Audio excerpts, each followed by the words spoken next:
Delighted to introduce Mimi Obley, who's our speaker today, defending her master's thesis. Mimi, she got her undergraduate degree at Asbury University in Pennsylvania, which is where she's from. She's a native of Pennsylvania.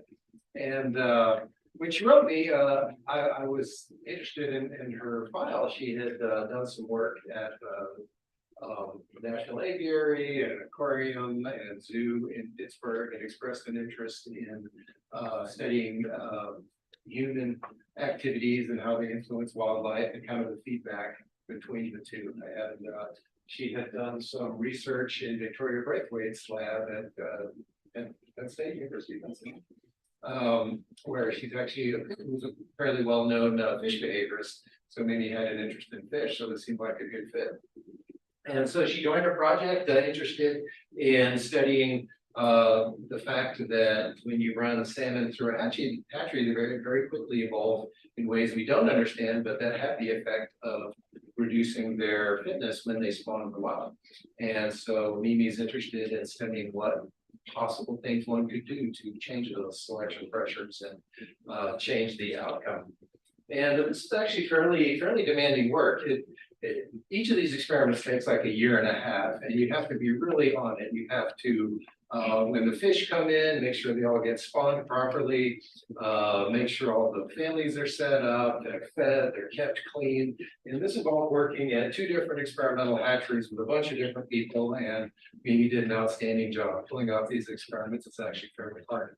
And as you'll see, she did an excellent job and is really taking care of business and all the rest of her degree, and is finishing on time, and we're all very proud of her. Her next step is she's going to be a PhD student with Seth White in fish and wildlife, continuing in the same general area of research, salmon conservation, and we're very happy for her that she'll be around. And if you're available today at CRB, we'll be gathering kind of in the little we call it a little lunch area for some sparkling apple juice and cookies. And then tonight at 6:30, we're going to gather at Bombs Away. So anybody, please come join us just to celebrate Mimi, and I'll let her take it from here.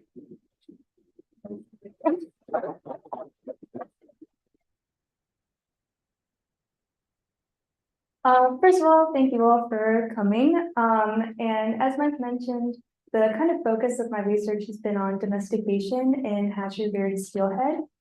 And I ended up doing 3 different experiments to kind of look at how we could possibly change the hatchery environment to reduce this domestication that we see.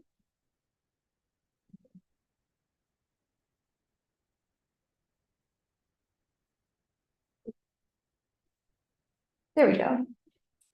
But before I get into describing each of these experiments, I wanted to provide a little bit of background on what domestication is, why it's an interesting issue, and how we actually understand it. I'll then describe each of the 3 different experiments that I did, and how each of those helps us understand whether they help or fail to reduce the domestication we see in hatcheries. And then the direction of future work and how this can be applied to management strategies in hatcheries. So each of the studies that I did used steelhead salmon as their object of study. These are species of salmon that are native to the Pacific Northwest. They're super important economically, culturally, and ecologically as well. However, the abundance of these salmon has decreased dramatically since the late 1800s. And this is largely due to human impact on the environment, overfishing, and climate change. Even without these added perils, the number of eggs that make it from very young salmon to returning spawning adults is very low. Salmon have a really interesting life cycle as well. So they spend the early part of their lives in fresh water and then migrate out into the ocean where they mature and then come back to spawn, and the cycle begins again. Hatcheries typically play a large role in this beginning freshwater cycle. So they rear eggs, and then once the eggs reach what's called the smolting stage, basically when the fish's body is ready to migrate out into the ocean, that's when fish are released from the hatchery. and then they're allowed to mature in the ocean and return to spawn. Hatcheries can be used in a number of ways to kind of address the declining number of salmon, and one way is supplementation. So that's basically just producing fish to boost wild populations, and it's mostly for anglers to be able to catch more fish. Another way that hatcheries can be used to address the decline in salmon numbers is conservation. So in this case, hatcheries are really concerned more with the quality of the fish being produced rather than just the quantity, because we want to make sure that these hatchery fish aren't interacting negatively with the wild environment or the wild populations that are already there. We have reason to believe that hatchery fish are or could be different than wild populations because they are reared in such different environments. So in the wild, salmon are reared in streams or rivers that are constantly changing. They have different types of substrate like gravel or sand. There's added logs or rocks that create riffles or pools, which are different velocities of water in the stream that the fish can utilize in different scenarios. Wild salmon also have to forage for their own food, which is limited, and it's always under the threat of predation. Hatchery fish in opposition are kind of in the lap of luxury in this way. So they are fed rich diets in this early life cycle. Sometimes they're fed to satiation, which means they're fed as much as they can eat, and then sometimes even more. They also don't have to worry about predation at all. Hatcheries are usually really well protected from birds or any type of predators like that. However, hatchery reared salmon are typically raised in large tanks or concrete troughs that are pretty barren and sterile. This prevents disease from spreading and makes it easier to clean for hatchery staff. But it does take away that kind of environmental enrichment that we see in the wild. Hatchery fish are also typically reared at a much higher density, so more fish per area than they are in the wild. A major concern that we see with adding hatchery fish into the wild is the lower fitness that hatchery fish have. So when we're talking about hatchery fish, we're actually describing what's called the F1 generation. So in the middle of this graph up here. These are the fish that are actually reared in the hatchery and then released once they reach that smolting stage. The brood stock are the fish that hatcheries take the eggs from and use those to create the F1 generation.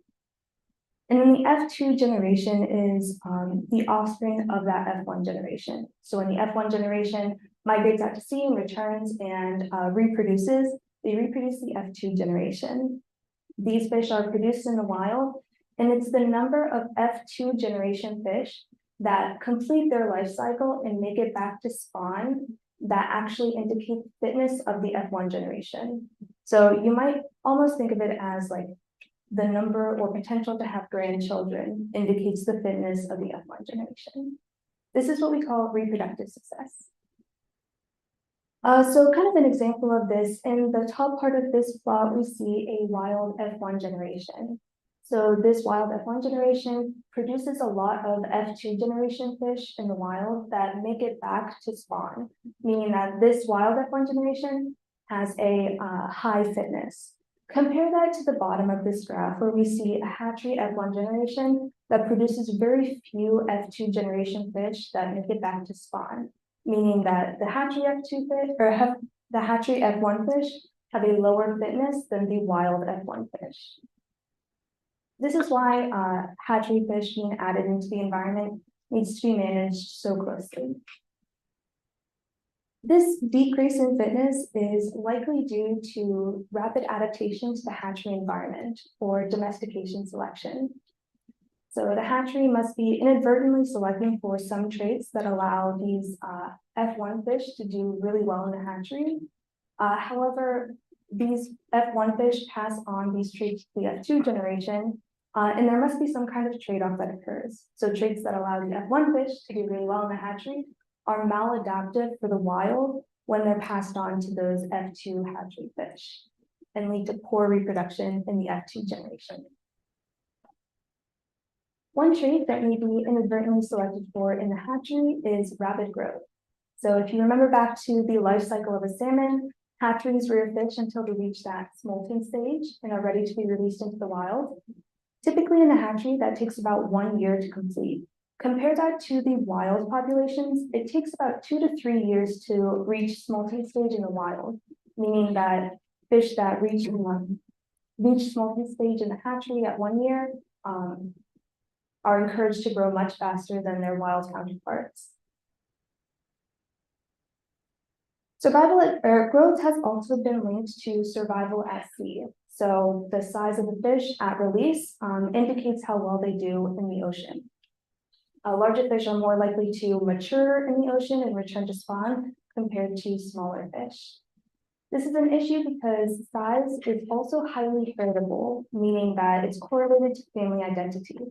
And when I talk about fish families in this presentation, I'm talking about like a random combination of one male and one female in the offspring that they produce. That would be a family.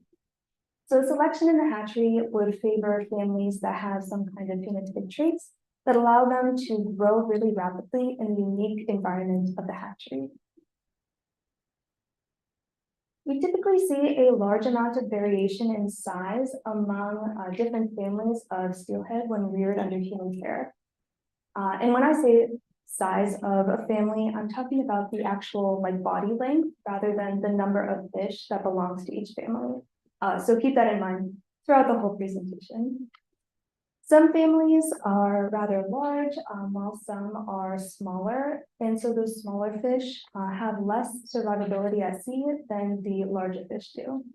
So, for example, in this graph, we see that mean family fork length is on the bottom plot, and we have a wide distribution of families on that plot, and probability of survival is in the top plot. These families that are smaller or have a smaller mean length, such as families 1 through 4, have a much lower survivability than these larger families, such as 9 and 10. And so the question would be then, what type of traits allow families 9 and 10 to grow so much quicker in the hatchery environment than those smaller families?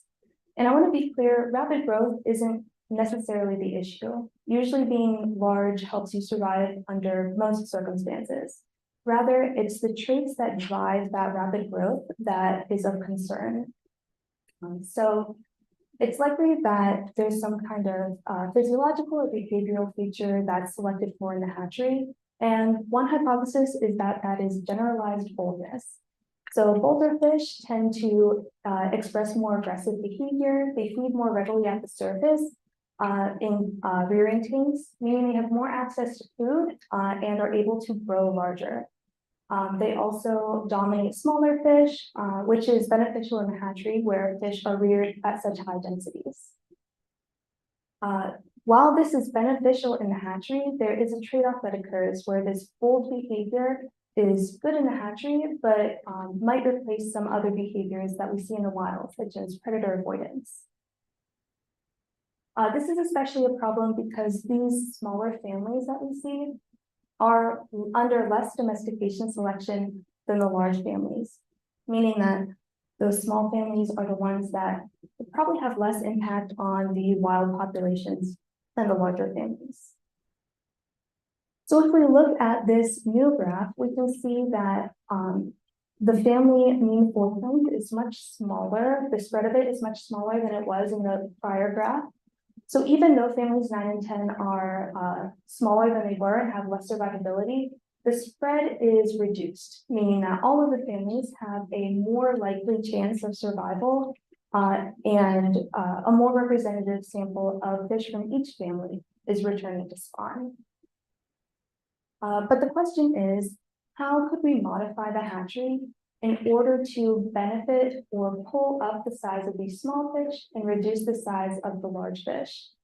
So you might think that making the rearing environment more natural, such as adding places to hide, like adding structural enrichment, or increasing or changing the water flow to make it more like a natural stream would be beneficial.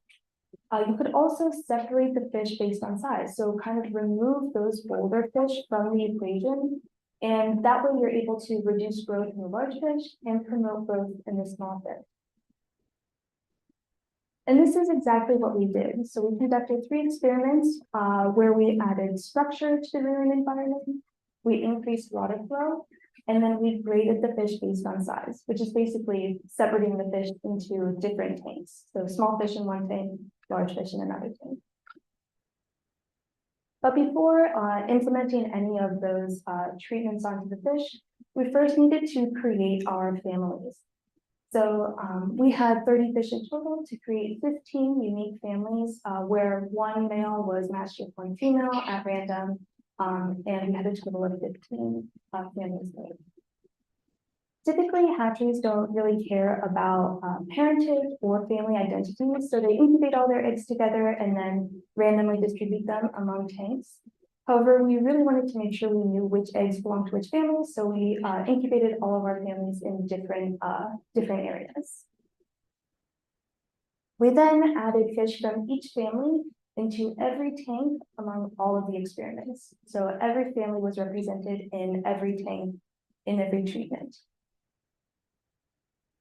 The first experiment that I'll go through is the structure experiment. So again, this was adding structural enrichment to the rearing environment. This provides areas to hide for smaller fish or shyer fish. It also creates better opportunities for foraging for those fish. So instead of having to go up to the surface in the wide open of the tank and get food, they were able to dart in and out of that structure in order to get food from the surface. It also provides an escape from aggressive interactions that they might have with those bolder, larger fish. This experiment was conducted at the Aquatic Animal Health Lab through OSU, where we had 4 treatment tanks, 2 of which where 2 structures were added to each of those experimental tanks, and 4 control tanks where no structure was added. The structure that we made to add to these tanks was about 2 feet tall, and it was made out of PVC pipe and tarp. And it allowed plenty of space for fish to swim through, behind, over, anything they could want to do. The control tanks were reared under normal hatchery conditions, so no treatment was added to them. These fish were reared for about 8 months, at which time total length of each individual fish, as well as the DNA sample, was taken from each of those fish so that we could match it back to its parent and its family. We did that through sequencing our data through the Center for Quantitative Life Sciences here at OSU. And that way we matched each of the individual fish back to the DNA samples we took from their parents at the very beginning of the experiment. We were asking a few questions. In general, we wanted to know how the treatment influenced the size of the fish at all, whether they were larger or smaller in the treatment tanks. But what we really wanted to know was whether we reduced the total variation in all of the fish in size, but especially among the families. We wanted to know if we decreased that variation in size that we see among the mean family lengths. But in order to determine whether there was a treatment effect at all, we used a general linear mixed model, which allowed us to take a response variable, length in our case, and estimate it using predictor variables.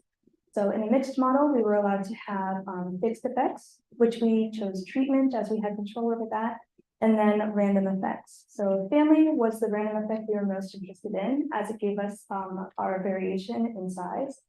But we also included tank because there's always some sort of variation based on what tank the fish are reared in. It could be different amounts of sunlight or slightly different water temperatures. Even the number of people that pass by that tank in a day can have a very slight effect on how much variation is in that tank compared to others. The first thing that we did was just look at all of our data on a histogram. So in this plot, we see length on the x-axis and the number of fish on the y-axis, with structure as the blue and control as the red. And as we see, the distribution of these fish is largely the same. We don't see a huge difference. However, what we do see is this really distinct left-hand tail. And basically what that is it's all of the really small, really tiny fish in our experiment. When looking at the residuals, we see that these small fish are distributed evenly throughout each treatment, each tank, and each family, meaning that there's small fish represented in all of these areas. So we were able to treat our data as mostly normal, and we didn't have to worry too much about that left-hand scale. However, what we were really interested in was the mean family length and the distribution of those mean family lengths. So this is a graph of what we would like to see in the perfect world where our treatments did the most and we fixed domestication for everyone. This is what we would see. Basically, in the control group on the x-axis, we see that there's a large spread in family means. So family P at the top is much larger than family A at the bottom.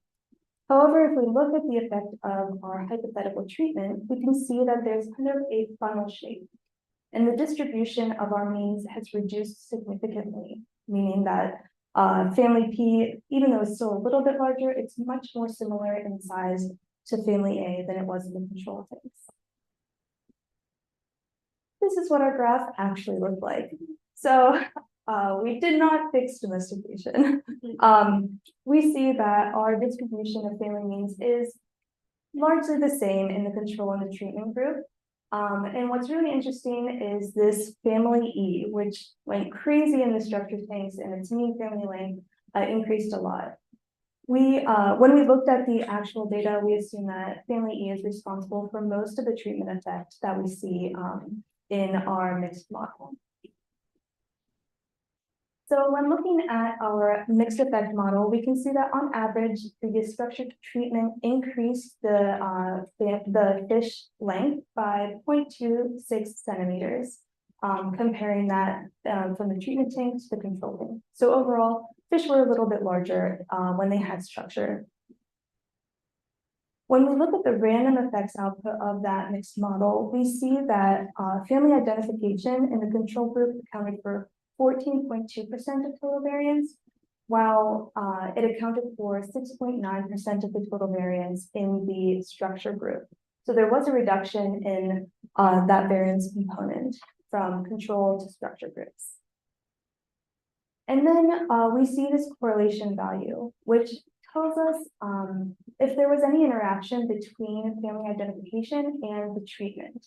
A high correlation value means that we don't see a lot of interaction. So for example, this is what a plot would look like with zero interaction between family and treatment, meaning the winners in one group are the winners across all groups. And we see that our 0.78 value and the correlation value, while tied, it might indicate that there's some interaction, probably due to family B. And when we actually looked at this output removing family E, we see that the effect of the treatment is largely decreased. So instead of 2.6 centimeters larger or 0.26 centimeters larger, we now saw that the fish in the structure group were only 0.13 centimeters larger than they were in the control group.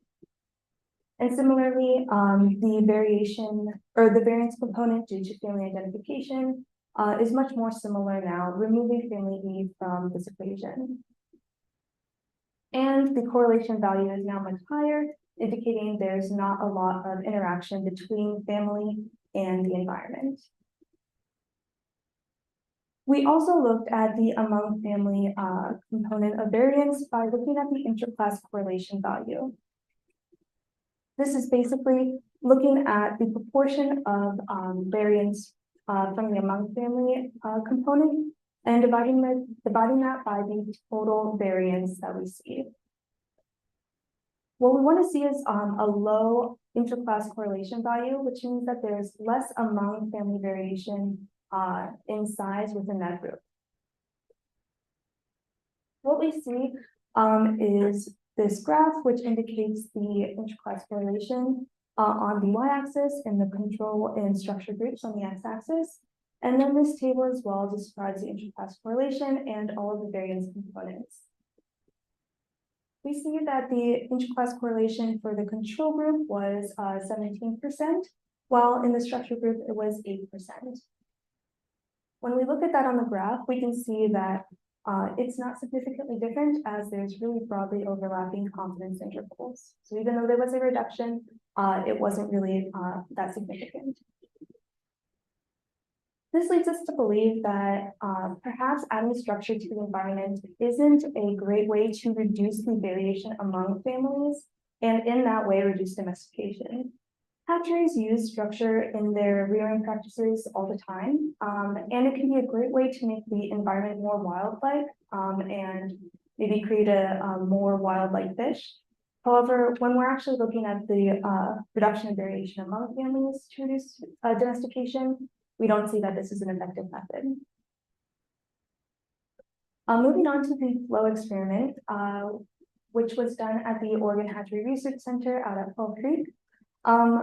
We thought our mindset behind adding flow to the rearing tanks was to create a longer foraging time. Basically, in these circular tanks, the food circulates at the top and then slowly sinks. So those bold, large fish get first dibs on the food, and then sometimes those small fish don't have time to get food until it's already at the bottom, and they don't want to eat it then.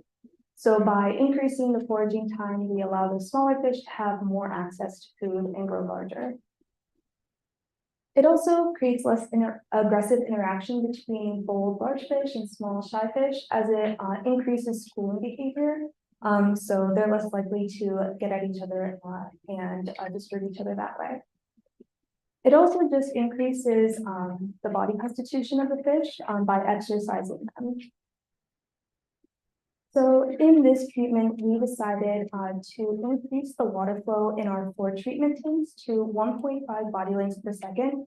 Basically, that's just measuring the average body length of the fish and then increasing the water velocity to 1.5 times that length. We did that by adding a flow bar and a pump to our rearing tanks. The flow bar had holes in it. So basically, if we turn that flow bar in the direction of the wall, we decrease the velocity as all the water was pushing against the wall. And then as the fish grew, we could slowly turn that flow bar so that water was flowing perpendicular to the wall and increasing the water velocity. The fish were measured about every other week to determine what the new velocity should be in order to maintain that 1.5 body lengths per second.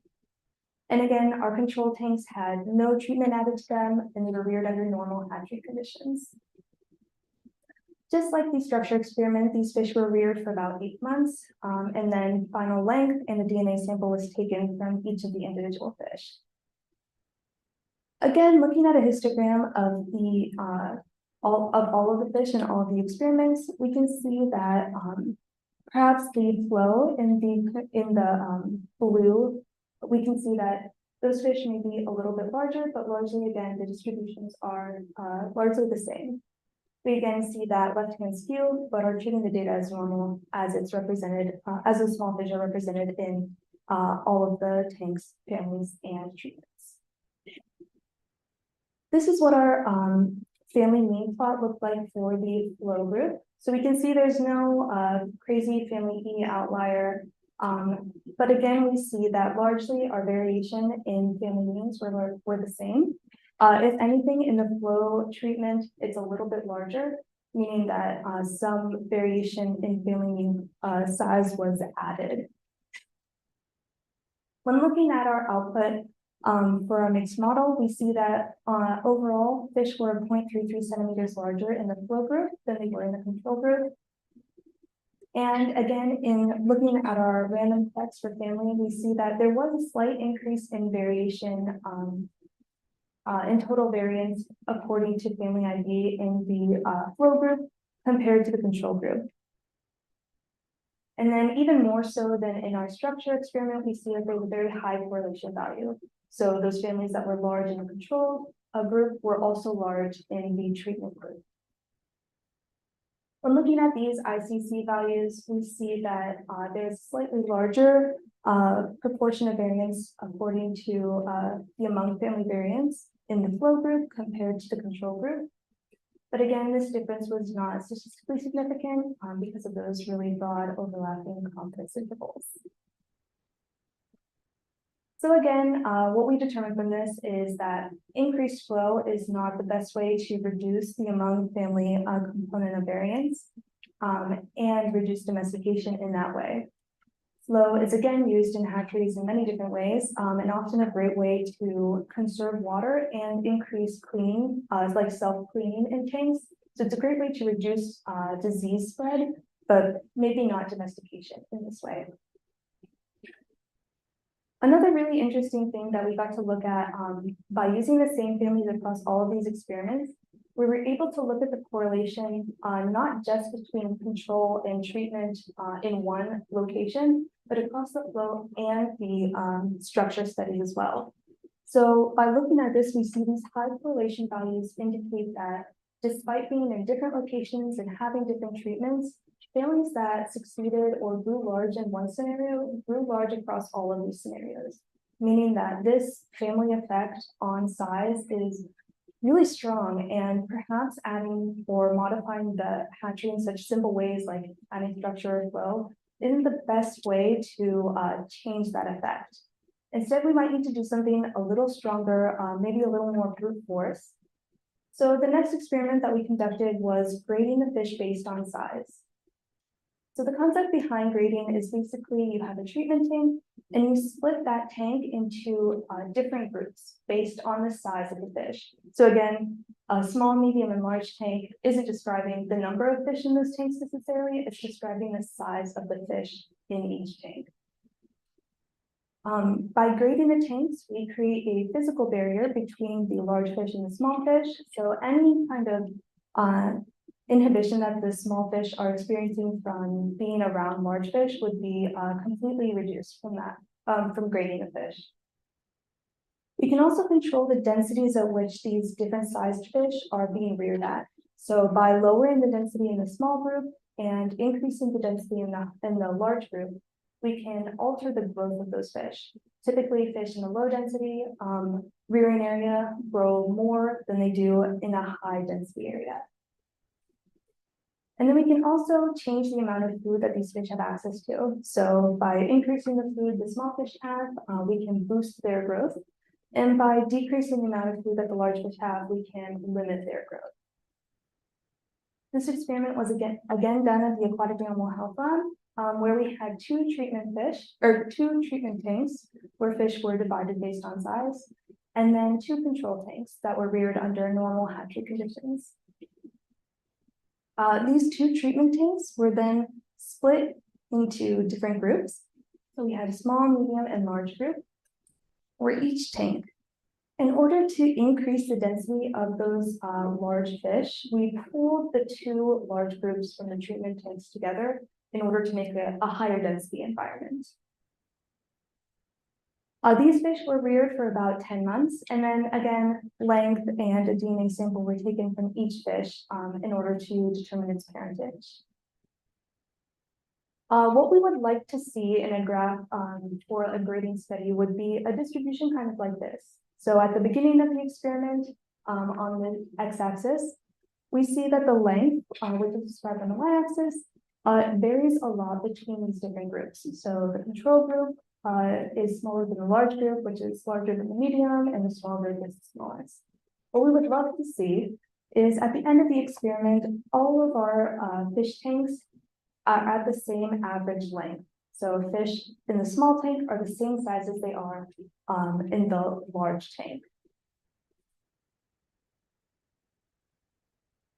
This is the graph that we actually saw from our data. So we did see that the large group obviously had the largest length fish at the beginning of the experiment. And we did see a pretty clear reduction in average size of fish in the large tanks, so much so that they were actually smaller than the control and the medium tanks. However, we didn't see a huge difference in the small fish. So despite increased food availability and reduced densities, we saw that the small fish never quite caught up to the large fish or the control or medium groups. When looking at a histogram of this data, we can see the reduction of those large fish by the right-hand tail being reduced in the grading tanks, which is in the blue, compared to the control tanks in the red. Again, we still see that left-hand tail, which is indicative of not being able to pull up those small fish in length. We then also looked at the distribution of families throughout the different tanks. So in this plot, we see family identification on the x-axis, and then which tank each family's fish belonged to on the y-axis. So what we kind of expected to see and what we did see was a non-representative sample of families in each group of tank. So for example, family M, which was a large family, didn't have any fish in the small tanks at all. So they all were either medium or large tank fish. Compared to family J, which was a small family, we saw the majority of its fish were in small tanks and experiencing those increased food rations and reduced densities. And not a lot of J family fish were in the large tanks. When looking at our mean family plot, we see that there was a reduction in the variation in size among the family means. And again, that is largely due to the decrease in the large family means compared to kind of a stagnant or similar family mean size in the small families. The variance of body size in the graded tanks was about 25% smaller than in the control fish. And then when we look at the family means, we see that variance in body size among graded family means was 39% smaller than in the control group. And again, that's largely due to those large families decreasing in size. When we look at the inter-class correlation table, we see that across all of the variance components, the grading tank had smaller variance components than in the control tank, indicating there was a decrease in variance, even if it's not super clear in the interclass correlation value. And so for the grading study, it's still kind of a question as to whether this is an effective way to reduce the amount of variation among families, and in this way reduce domestication. We were able to do it for the large families, but not so much the small ones. We were kind of working under the assumption that the interaction between the large goldfish and the shy small fish was the thing that's inhibiting the growth of the small fish. But by separating them and the small fish not increasing in size, we see that that is not necessarily the case, meaning that we need to study more what's actually inhibiting the growth of the small fish. So future research or future directions for this work would be how do we promote the growth of the small fish? And it might be that there's a combination of treatments that's needed. So perhaps adding structure and flow could have more of an effect on the among family variation component than just those single treatments by themselves. It would also be really cool to see the among family variation at hatcheries that already have these modifications in place. So in the top corner of these pictures, we see Nez Pierce hatchery already has sinuous raceways that have added gravel and substrate to those rearing environments, meaning that area is much more wildlife than a typical hatchery rearing trough or raceway.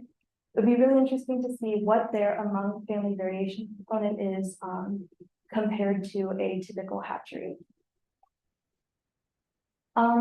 For these experiments, I'd like to thank the Oregon Department of Fish and Wildlife for funding this research, as well as the Oregon Hatchery Research Center and the Aquatic Animal Health Lab for allowing us to do our research at these different locations.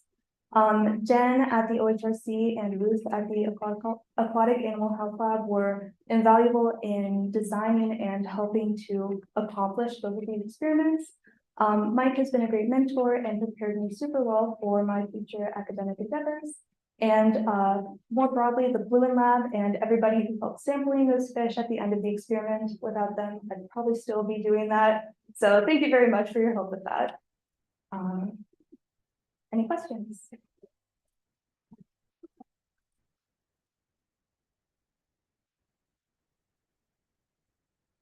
Here's the point at which the audience gets to ask whatever they want, and then when you're all done, then the committee and Mimi will retire to the private room where we'll ask more questions, and the committee will hold more questions for now.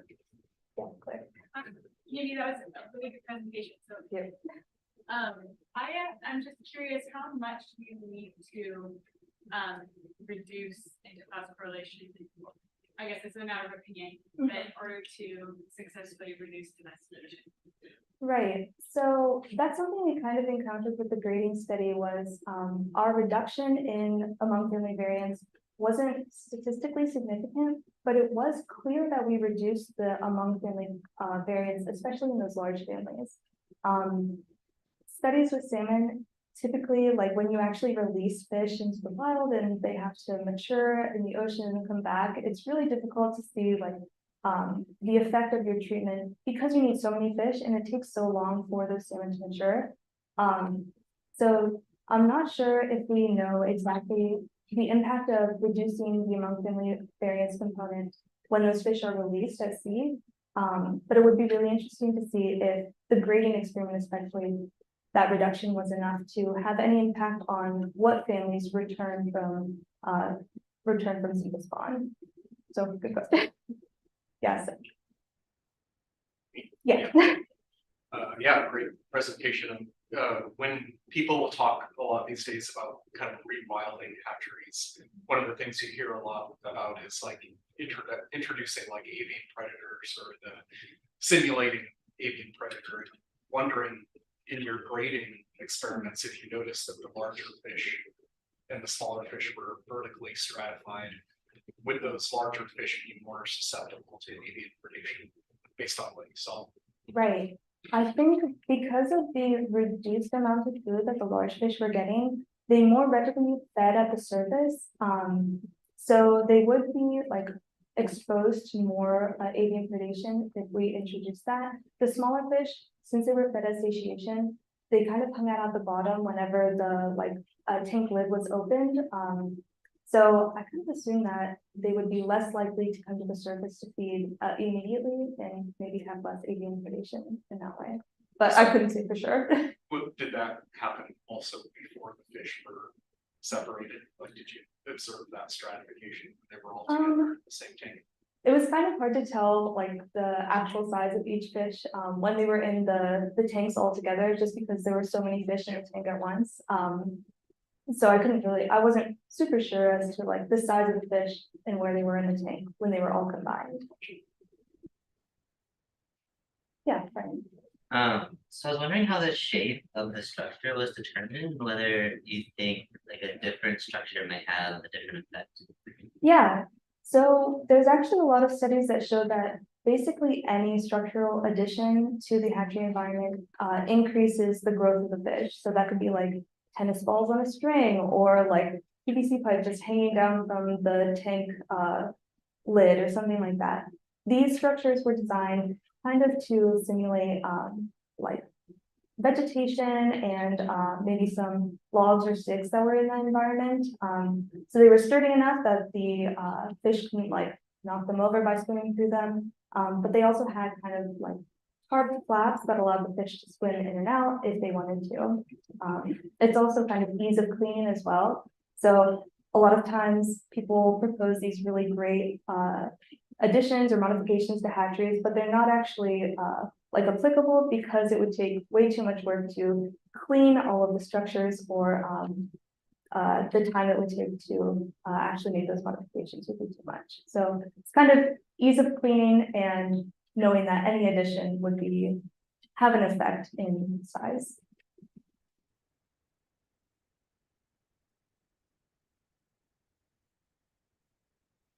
Zoom. I have a question. Yeah. Are the size of fish within families, is that pretty tight in the wild or is there variation?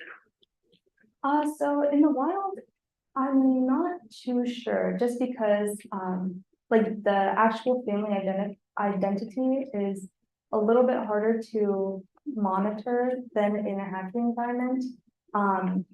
So to be honest, I'm not sure like how much family ID plays a role in the wild, but from what we see in the hatchery, it's very strong. So, we can kind of use that to assume that family ID in the wild also increases size based on family identity. Even in the wild where we don't have like as clear data on that. I don't know if that answers your question. So then, as a follow-up to that, what's the advantage of having all of the fish within families be the same size, other than less bully? So we wanted to reduce the size in fish among families and kind of by proxy within families in order to create a more uniform fish, because the larger the fish is, the more likely it is to return from the sea to spawn. And basically, when we have a large variation, we see the large families come back, but the small families don't. So there's like a misrepresentation of families going out to sea versus the ones coming back. So a more uniform fish across the board would mean a more representative sample from every family coming back to spawn. Yeah. Sorry, another question here. You think there could be a tank effect of the incubation trace? And that's actually not a critique of the study design, because that's how hatcheries do it, and that's kind of how fish are in the wild, right? Mhm. Fish eat kind of out of one red, but I'm just wondering if you think that could be possible. Right.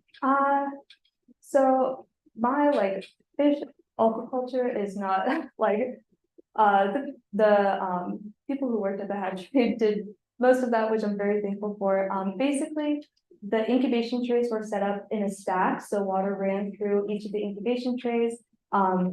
So over one and onto the other.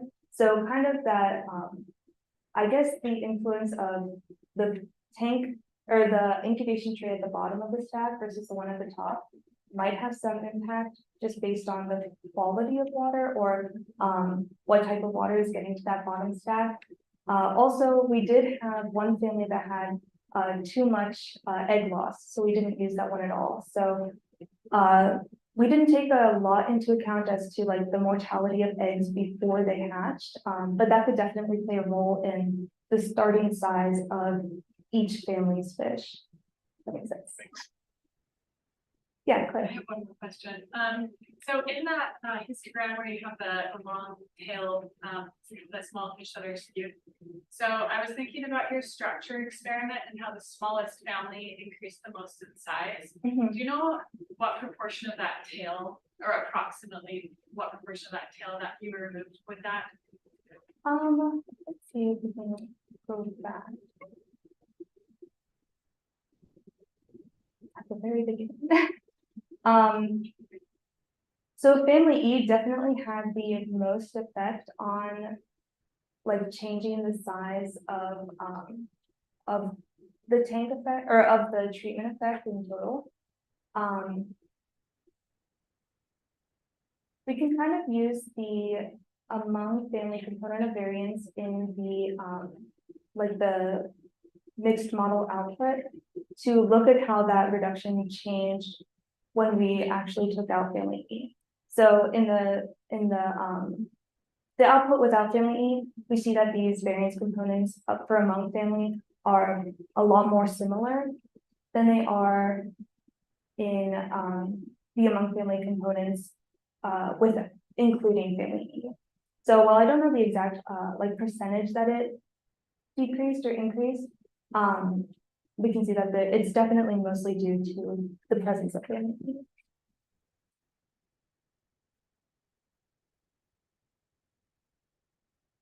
Any other questions? Okay, well, let's thank Mimi and